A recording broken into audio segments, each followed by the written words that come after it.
Mga kapaksiw, kain. Ulam, ang bakol na adobo. Kain tayo. Today is Friday, July 18, 2025. Mayroon daw tayong bagyong Tising, kaya walang pasok ang mga estudyante. Lahat ng antas ngayon ay walang pasok. Kaya lahat ngayon ay nasa bahay, maliban lang dun sa mga may trabaho. Kain tayo mga kapaksiw. Almusal tayo mga kapaksiw.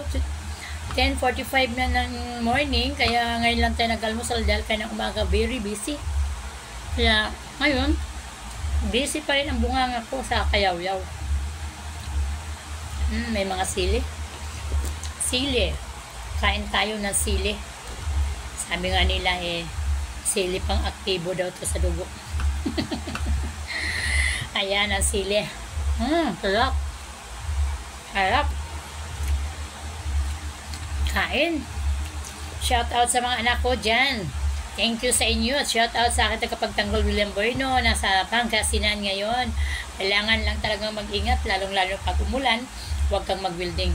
Kaya nung madelay ang mga trabaho ninyo, huwag nyong sikapin na matapos ng mabilisan ang inyong trabaho.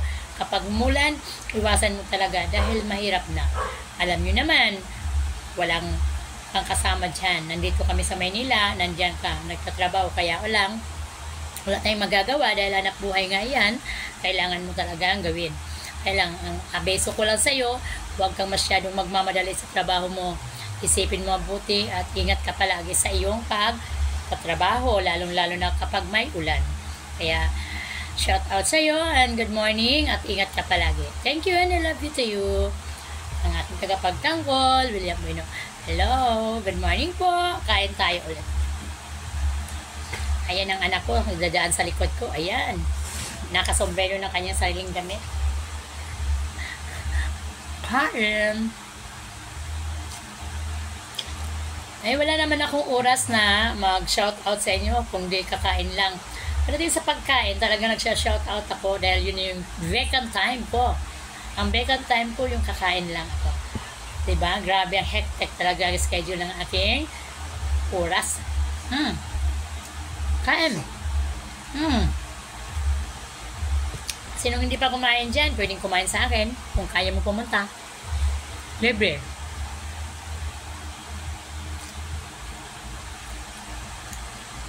Yes, mga kapaksil, thank you very much. Meron lang akong kunting pahaging na salita sa sabi nga nila, nababasa ko lang po ito sa Facebook. Minsan kasi naiinis tayo, di ba? Pag nababasa natin yung isang bagay, lalo na pagkakilala mo yung tao na nag-message sa Facebook, nag-post na kindly silent. Silent po.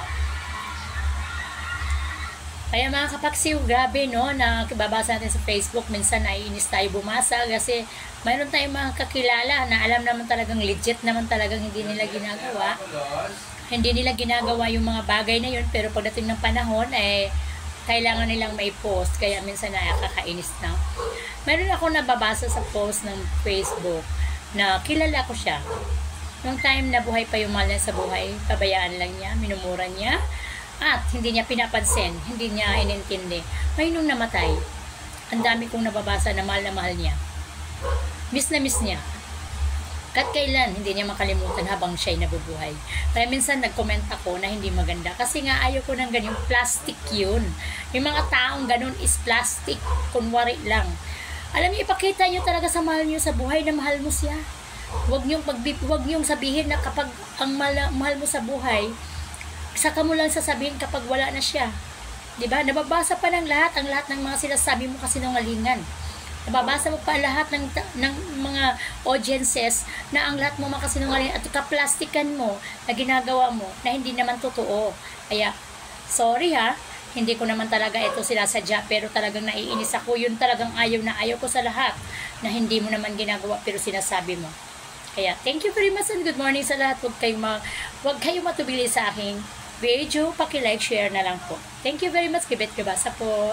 I love you to all and ingat lagi. Bye-bye.